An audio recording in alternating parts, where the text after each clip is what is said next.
Bom, gente, é uma alegria, né? Um grande desafio, né? Estar aqui com vocês, né? Mas me sinto muito acolhido, né? Muito amado aí por todos vocês. Então, que já quero agradecer vocês, agradecer em especial ao pastor Renato, né? Pelo convite, todos os pastores dessa casa que estão sempre nos apoiando.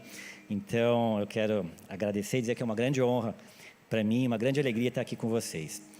Bom, gente, como o pastor Renato estava falando, né, nosso tema, e é um tema muito impactante, né, nesse ano, é esse tema da expansão, né? A gente orou aqui, isso é muito importante e é muito legal ver que, conversando com o pessoal da igreja, né, o tempo inteiro, todo mundo está sendo impactado por esse tema, né? Essa expansão está falando com todo mundo, né? Falando comigo, eu tenho certeza, falando com todo mundo aqui, né? É um tema muito forte, né? E o nosso tema, eu vou ler aqui o versículo base, né, nosso, que é Isaías 54, 2, 3, né? Alargue o lugar da sua tenda, estenda bem as cortinas de sua tenda, não a impeça. Estique as suas cordas, firme as suas estacas, pois você se estenderá para a direita e para a esquerda. Os seus descendentes desapossarão nações e se instalarão em suas cidades abandonadas, né? E nesse mês específico, a gente está tratando sobre firmar as estacas, né? Ou seja, onde que a gente tem que colocar essas estacas, né? Que lugar que a gente coloca as estacas para que a gente possa fazer essa expansão, né? E é disso que a gente está falando esse mês, né? Primeiro, o pastor Renato trouxe aqui a mensagem sobre a intimidade, né? Intimidade com Deus, que é algo que a gente precisa colocar a nossa estaca. Depois a pastora Pri trouxe sobre a renúncia, né? Que é importante a gente estar com esse coração voltado para Deus e renunciando algumas coisas, né? Em prol de algo melhor, né? Pastora Mari trouxe aqui também falando sobre sabedoria, sobre o temor do Senhor, né? E hoje a gente vai falar sobre a palavra de Deus, né? E a palavra, né, é algo muito importante na vida de qualquer cristão, né? E eu vou falar para vocês uma coisa. Vocês conhecem alguém que usa diário? Sabe aquela pessoa que escreve todos os dias, né? É muito bonita até, é algo que a gente poderia até estar desenvolvendo mais, né? Porque ali você escreve num diário, a pessoa escreve coisas que aconteceram com ela, escreve visões dela sobre acontecimentos, né? De um amigo, às vezes de um parente, escreve principalmente sobre os sentimentos dela, né? E às vezes é muito difícil falar os sentimentos, mas escrever é mais fácil. Então o diário é algo muito interessante, né? Se você quiser conhecer uma pessoa, né? Se você tem ali um diário de alguém deixou um diário aqui, e eu pego esse diário e começo a ler esse diário, gente, eu vou conhecer essa pessoa. Vocês concordam comigo? Eu posso nunca ter visto essa pessoa na minha frente, mas se eu pegar esse diário, eu vou começar a conhecer essa pessoa. E quando eu estava aqui meditando nesse tema, né, da palavra, Deus me deu uma visão, né? E na visão era o seguinte: eu via Jesus, e lindo, né? E ele, de repente, ele pegava e começava a abrir, o peito dele, ele abria e aparecia o coração dele. E aí, mais um pouco, ele pegava e abria o coração dele. Dentro do coração, eu vi um livro, né? E o livro é essa palavra, é a palavra de Deus, é a Bíblia, né? E a palavra é todo amor, né? E aí, Deus começou a ministrar salmos, é amor em poesia, né? Deus começa a falar ali dos sentimentos dele, do que agrada ele, do que ele odeia, porque tem coisas que Deus odeia, né? Então assim, e ele coloca a visão dele sobre o povo de Israel, sobre as pessoas, sobre como as pessoas deviam ser, como elas estão sendo. Ele coloca a visão dele, é o coração dele ali, né?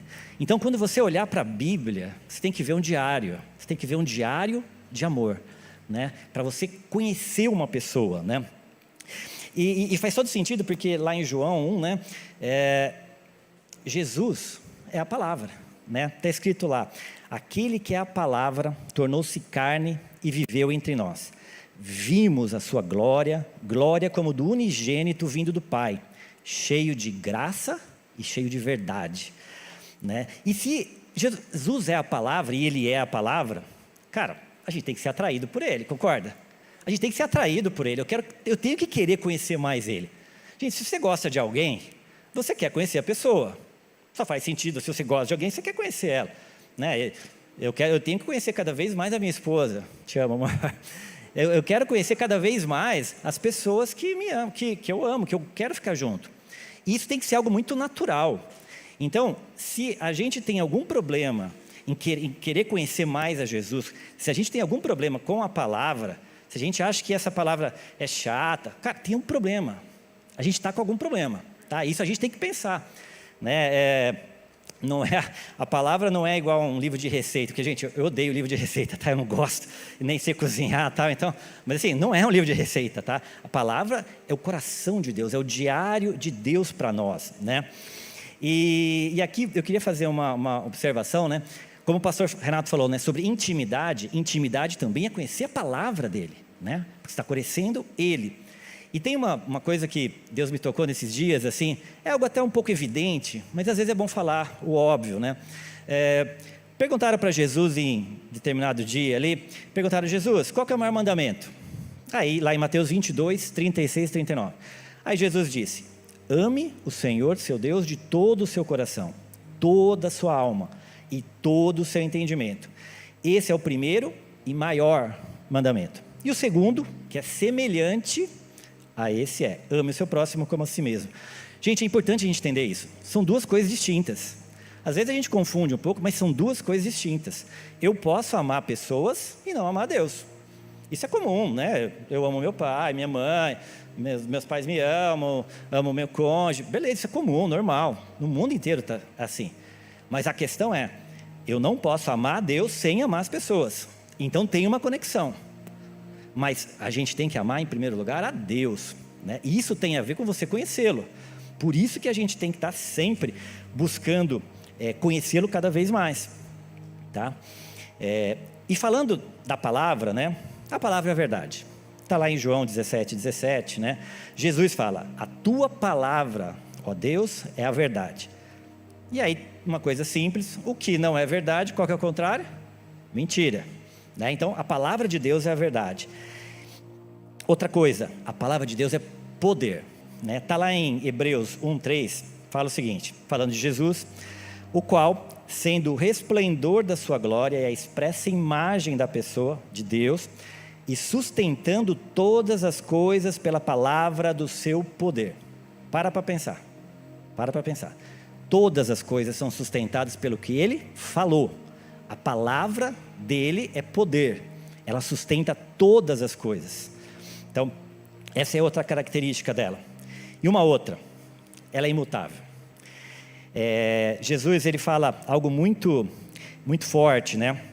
Ele fala lá em Marcos 13:31. Os céus e a terra passarão, mas as minhas palavras jamais passarão. A palavra, ela não somente foi dita, ela diz, ela está dizendo, e ela vai continuar falando para sempre. A palavra não passará, né? Então, não é algo que foi dito, é algo que está sendo dito hoje, e vai ser dito amanhã, e vai ser dito para sempre, eterno, tá? Sabe como Deus me mostrou um pouco isso, assim, né? Umas imagens meio malucas, mas eu achei muito legal. Imagina o seguinte: cada palavra que Deus lançou, como se fossem balões, que estão flutuando aqui. Olha para o lado, tem palavra de Deus aqui. Olha para cá, tem palavras de Deus aqui. A palavra de Deus não passa, ela continua. A palavra de Deus está ligada à onipresença de Deus. Aonde Deus está, a palavra dele está, porque ele é a palavra. Então, sempre você tem que ter isso em mente. Qualquer lugar que você estiver, no seu trabalho, na escola, em qualquer lugar, é só você olhar. A palavra de Deus está ali. Entendeu? Isso é muito forte, porque a presença dele está ali, né? E Deus não volta atrás, Deus não precisa aprender. Concorda? Deus não precisa aprender nada. Ele não precisa mudar a palavra dele. E ele não é homem para mentir ou para se arrepender. Então não muda, tá? É imutável. E aqui eu quero dar 2 exemplos dessas verdades imutáveis de Deus, né? Uma delas está lá em 1 Coríntios. Abre aí, gente. 1 Coríntios 6, de 9 a 10. É um texto forte, tá? Mas é imutável. E aqui está falando basicamente o seguinte: não herdarão o reino de Deus. E começa a falar. Leiam aí. Está falando sobre moralidade sexual, está falando sobre adultério, está falando sobre mentirosos, caluniadores, alcoólatras. Galera, está escrito aí: não entrarão. E é interessante assim, não adianta fazer plebiscito, referendo, não adianta fazer listinha no Instagram. Cara, não vai rolar, não vai mudar. entendeu? Pode vir ator, atriz, pode vir político. Cara, podia aparecer um anjo aqui, e falando, gente, não é bem assim. Ele está errado, porque não passará. Está escrito, é imutável. Agora tem uma outra verdade, também igualmente poderosa. Está lá em Atos 2,38. Eu vou ler para vocês. Arrependam-se e cada um de vocês seja batizado em nome de Jesus Cristo para perdão dos seus pecados e receberão o dom do Espírito Santo. Em Hebreus também diz, 10,17, e não me lembrarei mais dos seus pecados e das suas iniquidades. Ele te perdoa. Cara, quando você se arrepende diante dele, se entrega para ele, cara, ele te perdoa. Então, vou te falar uma coisa, e eu tenho certeza que Deus está falando com alguém aqui, tá? Falar, o que passou, passou. Você já se arrependeu? Cara, você é livre, acabou. Acabou, ele disse, você é livre, acabou. Receba essa liberdade de Deus, entendeu? Chega, aquele pecado já foi, você já se arrependeu, acabou. Você é livre em Deus, isso é uma verdade. Como o Ocidente é longe do Oriente, como ele pega esses pecados e joga lá no fundo das profundezas do mar, ele não se lembra mais, acabou, cancelou. Você é livre, tá? Isso é muito forte, né? Então, gente, se a palavra de Deus, ela é imutável, ela é firme, é o melhor lugar para você colocar as suas estacas esse ano da expansão, né? Você não quer colocar numa gelatina, você quer colocar numa rocha, né? E como diz, Jesus fala lá em Mateus 7, né, 24 e 27, né? Quem ouve as minhas palavras e pratica, é igual ao homem prudente que construiu a casa sobre a rocha, é onde a gente quer colocar, né? Pode vir todos os problemas do mundo, mas a nossa casa não vai cair, porque ela está fincada na rocha, que é Jesus, né? E agora eu queria falar um pouquinho com vocês sobre algumas funções que a palavra de Deus tem, né? Uma delas é ensinar todas as coisas, né? Está lá em Efésios, né? 2 Timóteo, melhor. 2 Timóteo, é que eu coloquei apagadinho aqui, a gente está meio apagado, ele apagou, não sei porquê, mas é 2 Timóteo 3, 16 e 17. Toda escritura é inspirada por Deus, útil para o ensino, para a repreensão, para a correção, para a instrução na justiça, para que o homem de Deus, quem que é homem de Deus aí, quem que é mulher de Deus?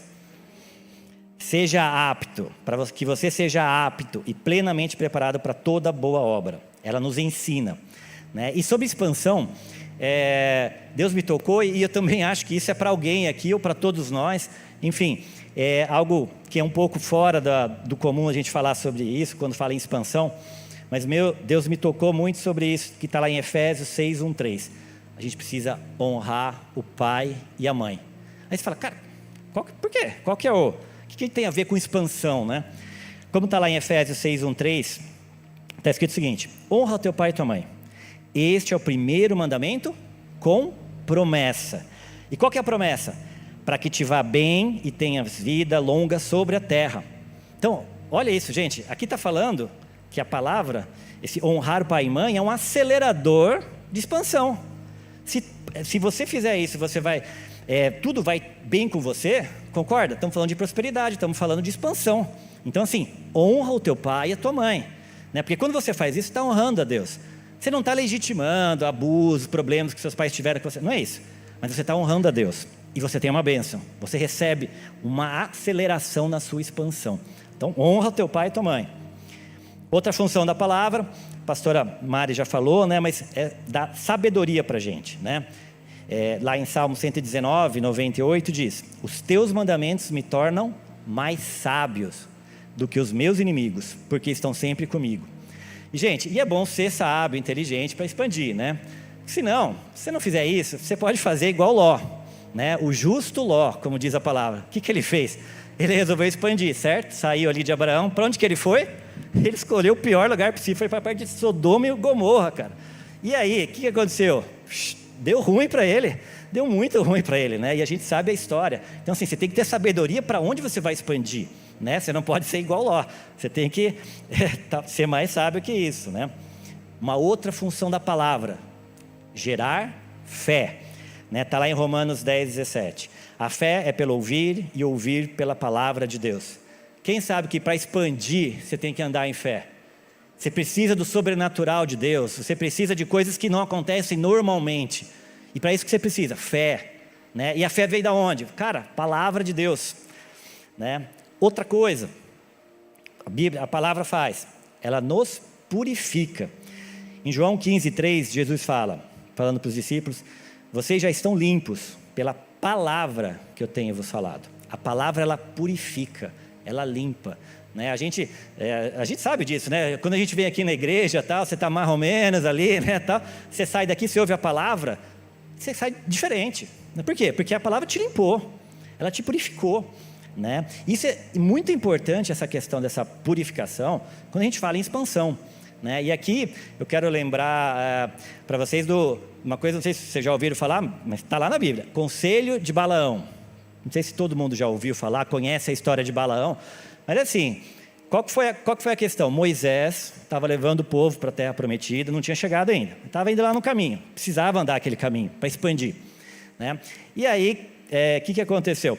Durante essa caminhada de Moisés, ele passava por meio de reis ali e tal, e tinha guerras, e pessoas morriam, mas ninguém conseguia parar o povo de Deus. Porque quando Deus está com você, cara, tudo vai se abrindo, né? E aí, beleza, aí o rei Balaque, que era um dos inimigos ali, falou: olha, procurou Balaão, que era um profeta de Deus, só que profeta mau, ruim, né? Fraco, corrupto. E aí falou assim: olha, faz alguma coisa aí, amaldiçoa esse povo. E aí Balaão tentou amaldiçoar o povo 3 vezes. Mas, cara, contra o povo de Deus não tem maldição, não vale encantamento, nada, porque Deus está com a gente, né? Deus nos guarda. E aí, no final da história, o que aconteceu? Balaão, e aí você tem que ir pegando os pedacinhos da Bíblia, tá? Meio que você tem que ir recortando para você entender isso. Balaão, ele fala para Balaque: Balaque, tem um jeito de resolver isso aqui. Faz esse povo pecar.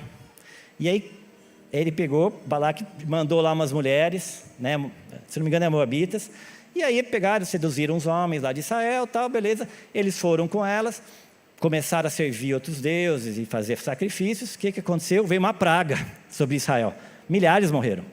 Então assim, para a gente entender como é importante essa questão da purificação, para a gente poder fazer a nossa expansão, sem ter problemas, né? Outra coisa que a palavra faz, ela nos livra do engano, né? Ela é luz para o nosso caminho. E engano é você fazer alguma coisa achando que está certo, mas está errado, né? Então, e a gente tem que ficar muito atento nisso. Gente, hoje, no Instagram, YouTube, em todos os lugares aí, existem muitos falsos mestres e profetas, tá? Isso a Bíblia declara que vão haver, e já existem, e estão rodando, e estão aí. Então assim, para você se livrar do engano, você tem que saber a palavra de Deus, você tem que conhecer a palavra de Deus, você não pode ser enganado, entendeu? Então isso é muito importante, tá?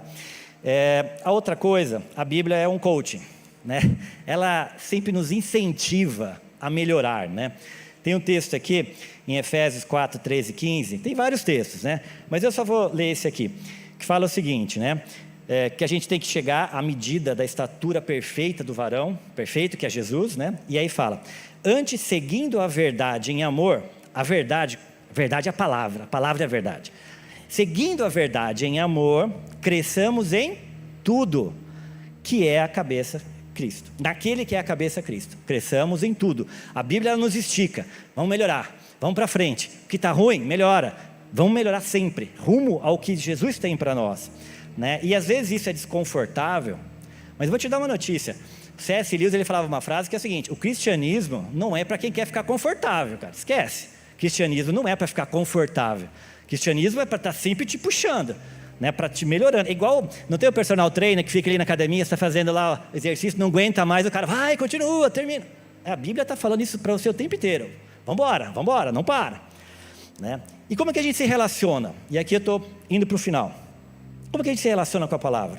Primeiro você tem que conhecer a palavra inteira, tá? Inclusive Apocalipse, tá, gente? Até já fica aí a lição de casa para vocês, quem nunca leu Apocalipse, leia pelo menos o capítulo 1, 2 e o 3. Você vai ter uma revelação de Jesus muito forte ali, vai falar sobre coisas muito importantes. Leia Apocalipse, capítulos 1, 2 a 3. Muito legal isso. E você tem que conhecer, porque imagina o seguinte: lembra Jesus? Ele estava ali no deserto, né, sendo tentado pelo inimigo. E aí o inimigo começou a usar a palavra contra ele. Vocês lembram? Então, se você não conhece a palavra, se Jesus não conhecesse a palavra, ele estava enrolado, porque ele estava usando a palavra, o inimigo. Mas como que Jesus fez? Ele usou a palavra, só que a palavra no contexto certo, na hora certa e para que ela queria. E aí acabou com a graça do cara. Mas se você não sabe a palavra, você está enrolado. Então você tem que conhecer, primeiro, conhecer a palavra. É assim que a gente se relaciona. Segundo, meditar todos os dias nela. Em Josué 1:8 fala: não deixe de falar as palavras desse livro da lei e de meditar nelas de dia e de noite, para que você cumpra fielmente tudo o que nele está escrito. Só então seus caminhos prosperarão, estamos falando de expansão, e você será bem sucedido. E meditar, gente, meditar é mastigar, é ruminar, é ficar pensando, é ir decorando versículos. Essa palavra ela tem que ser comida, né? Em Jeremias 15:16, o profeta fala o seguinte: quando as tuas palavras foram encontradas, eu as comi. Elas são a minha alegria, o meu júbilo, porque eu pertenço a ti, Senhor, Deus dos exércitos. Ele comeu a palavra. Se você parar para pensar, Ezequiel também comeu a palavra. O apóstolo João, lá em Apocalipse, ele comeu a palavra, né? Eram rolos, eram livros da lei, da palavra do Senhor, e eles comeram aquilo, né? E quando você come um alimento qualquer, aquilo desce e começa a subir, né? Você sobe para todo o corpo, desce para o corpo, mas sobe para o coração, sobe para o cérebro. A palavra de Deus desce, você come, você rumina ela, você medita nela, ela entra em você, e aí ela entra no seu coração, nas suas emoções, e sobe para a sua mente, e você renova a sua mente, sua cabeça. Você precisa ser renovado da mente, né? Então você precisa comer, né? E como Jesus fala lá, né, em Mateus 4:4, nem só de pão viverá o homem, mas de toda palavra que procede da boca de Deus. Então você precisa comer essa palavra, né? E a última coisa que eu quero falar, a gente precisa declarar a palavra de Deus, tá? Todas as coisas, elas foram criadas pela palavra de Deus. Haja luz, houve luz. Ele declarou, Deus declarou a palavra, né? Isso tem muito poder, né? Quando Jesus voltar, lá em Apocalipse, fala que ele vai voltar e vai mudar, trazer paz para essa terra, como? Com a palavra dele. Sai uma espada da boca dele. Essa espada é o que? É a palavra de Deus. É pela palavra, não é por metralhadora nem bomba, pela palavra dele. Então a palavra dele é importante ser declarado. Quando você declara a palavra dele, você vai estar usando aquele Provérbios 18:20 e 21 que fala: a morte e a vida estão no poder da língua, o que bem a utiliza come do seu fruto. Então quando você declara a palavra de Deus, você pega a palavra, ela não está aqui? Você pega para você, mistura com essa fé e você declara. Quando você está fazendo isso, você está cooperando com Deus e criando coisas, transformando realidades, né? Então, declare a palavra de Deus, cuidado com as murmurações, né? Murmuração você está jogando contra Deus. Por isso que Deus odeia a murmuração, você está jogando contra Deus. E a última coisa, quando você declara a palavra de Deus, você está tocando o coração de Deus. E por isso que o negócio funciona tão bem, porque você está amando a Deus. Sabe as 5 linguagens de amor? A gente conhece, né? Já ouviu falar. Uma delas é isso aí é como a gente se relaciona com as pessoas, né? Como as pessoas entendem o amor, né? Uma delas é a palavra de afirmação, né? Que é quando você elogia alguém, incentiva. Tá. Agora, com Deus, essa palavra de afirmação é a afirmação da palavra. Quando você afirma a palavra, aquilo toca o coração de Deus, porque você está falando: Deus, eu confio em você. Deus, você é real. Deus, você pode intervir aqui. Você está adorando a Deus. Isso toca o coração de Deus. Então, por isso que é tão importante a gente declarar essa palavra, né? E umas 2 semanas atrás, eu estava com um problema lá no trabalho, grande, né? E, nossa, eu estou há 20 anos no trabalho, mas pareceu uma coisa nova lá. E eu não sabia bem como fazer, aquilo me deixou bem triste, sabe? Bem angustiado e tal. E fiquei assim alguns dias, e aí de repente eu lembrei de uma palavra de Deus, que está aqui, né? Estava lá: todas as coisas cooperam para o bem daqueles que amam a Deus. Aí eu peguei e falei: não, pera um pouco, está escrito. Peguei aquela palavra e comecei a declarar. Só que aí é aquele esquema, né, gente? Você começa a declarar bem, todas as coisas, bem baixinho, né? Todas as coisas começam. Mas daí depois você vai aumentando a voz, de repente eu estava gritando, né? Demorou uns 2 dias, mas eu estava gritando: todas as coisas cooperam. Aí passou uma semana, resolvi o problema, de um jeito muito melhor do que eu imaginava, e fiquei contente de ter tido aquilo, porque eu aprendi alguma coisa nova. Então assim, a gente tem que estar sempre lidando com essa palavra. Para você expandir, você tem que lançar as palavras de Deus, as promessas de Deus sobre os seus problemas, né? Então isso é essencial para a gente. Então, gente, conhecer a palavra, meditar na palavra e declarar a palavra, né? Isso a gente tem que fazer para a gente expandir.